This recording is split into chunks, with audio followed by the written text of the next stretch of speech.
Have you ever wondered who one of Mexico's most wanted men really was? A man who became the leader of one of the most powerful and dangerous criminal groups in recent history? His name was Nemesio Rubén Oseguera Cervantes, but most people knew him as El Mencho. El Mencho led the Jalisco New Generation Cartel, CJNG, a group responsible for producing and distributing massive amounts of illegal drugs like fentanyl, methamphetamine, cocaine, and heroin. How did he rise to power? What made him so feared and respected in the criminal world? And how did he manage to stay at the top for so long? In this video, we'll break down his story in simple, easy-to-understand language. Before it all began. If you want to know how El Mencho built his empire and what happened to him, you're in the right place. Don't forget to like this video, subscribe to the Narco Files, and hit the bell so you never miss an update.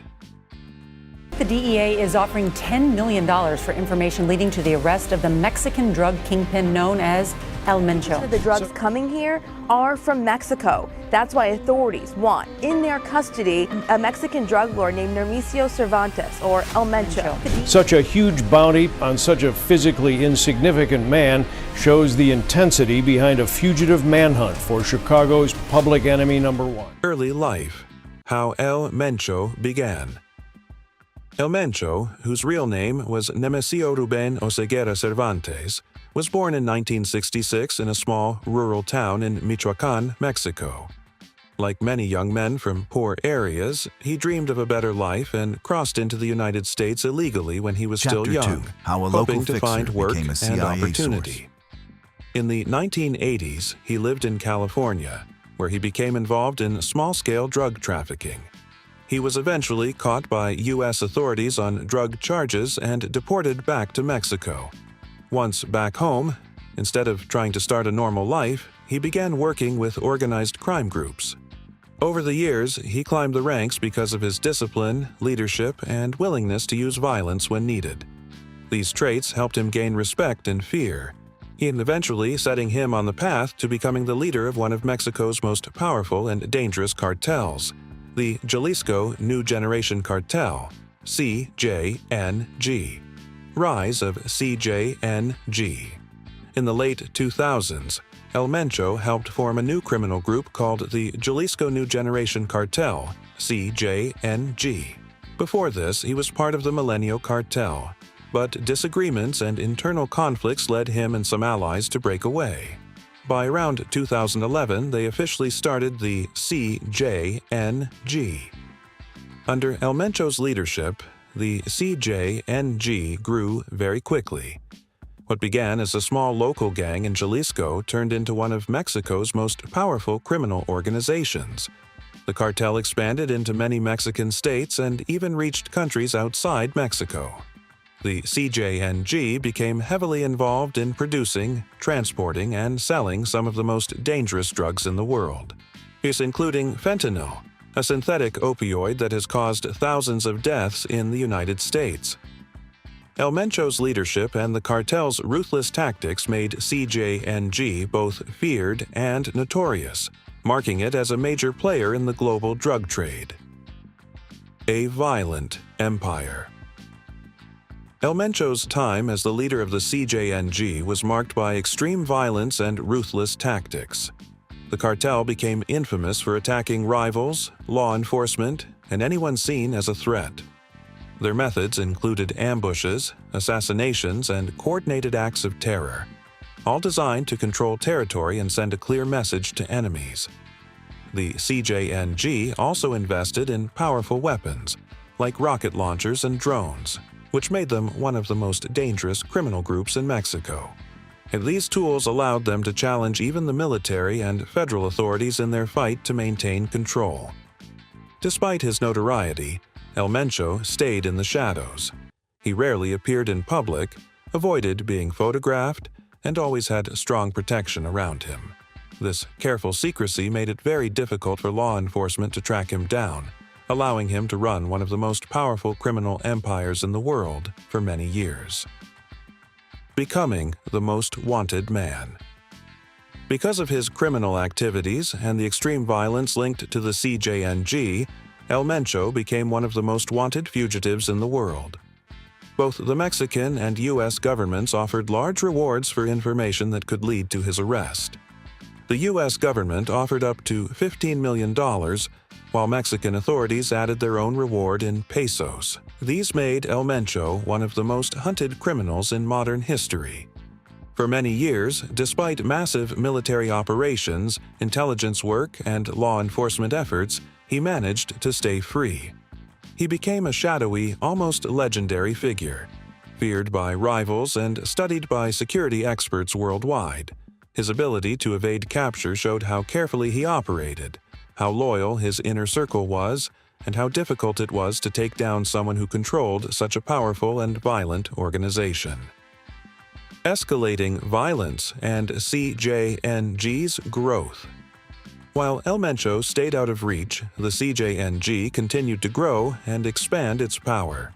The cartel became active in many parts of Mexico and established connections to drug trafficking routes across North America, Chapter 5, Europe, Falling and into the even Cartel other World. continents. The group didn't just traffic drugs.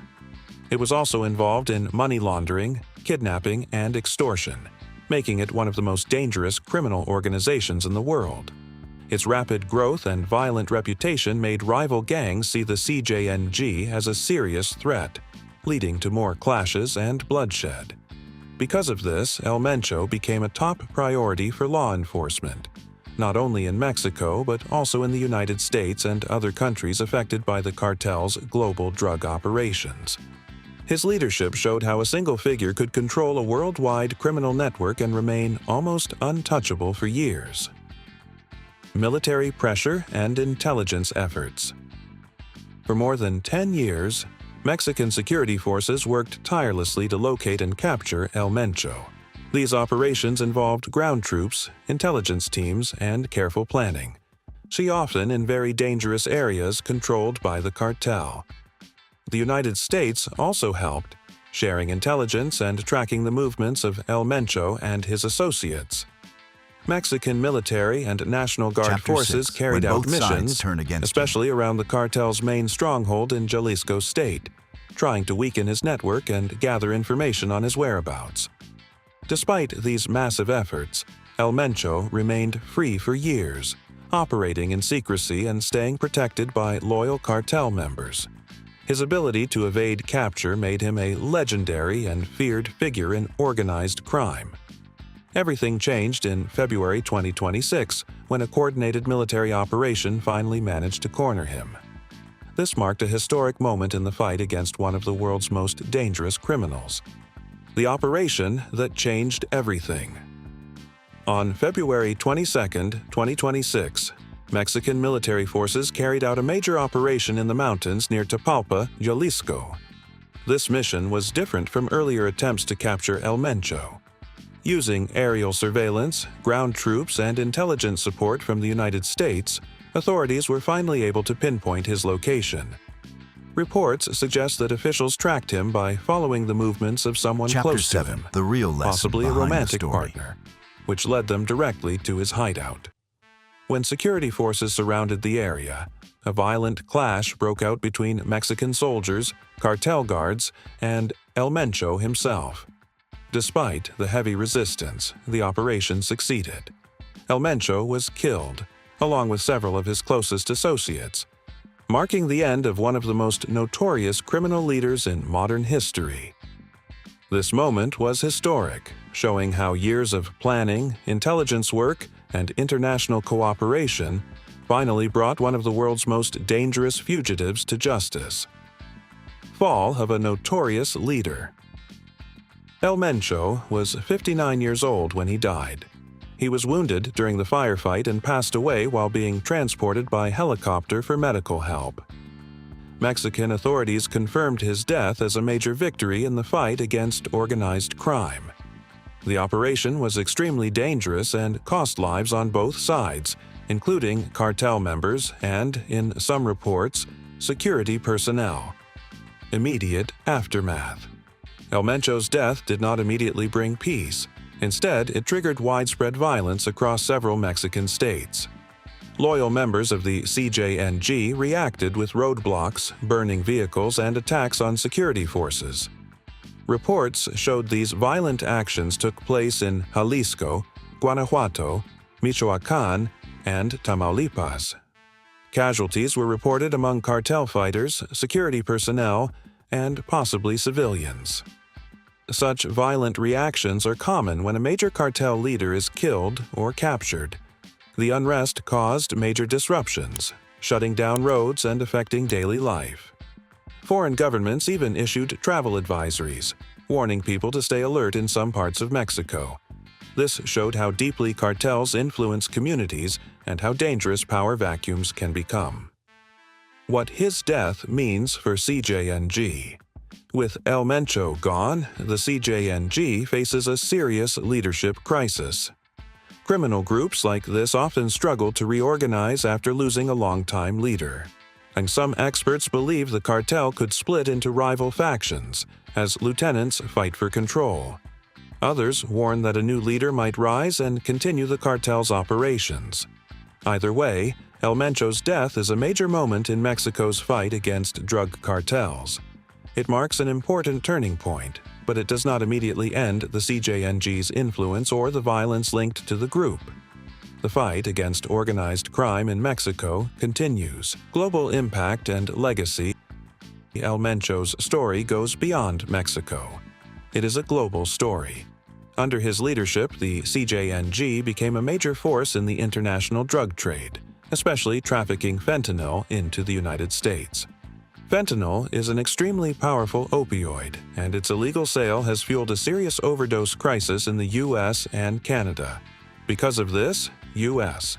authorities offered some of the highest rewards ever for information that could help capture him, showing just how dangerous he had become. Why this matters. El Mencho's rise and fall teach important lessons about organized crime and global security. Powerful criminal networks can grow when governments struggle to enforce the law. Taking out a leader like El Mencho is a major blow, but it does not end criminal activity immediately. Violence often continues, affecting ordinary people, and shows the dangers of such networks. International cooperation is essential to track and confront criminals who operate across borders, highlighting how global security depends on teamwork between nations. Closing thoughts. The story of El Mencho is complicated. He went from being a young migrant worker to becoming one of the most feared and hunted cartel leaders in the world. His cartel, the CJNG, changed the drug trade, fueled violence across Mexico, and became a major target for law enforcement in many countries. His death on February 22, 2026, during a coordinated military operation, is a historic moment in the fight against organized crime. But it also makes us ask, can taking out one leader really stop a cartel? What happens to the people and networks left behind?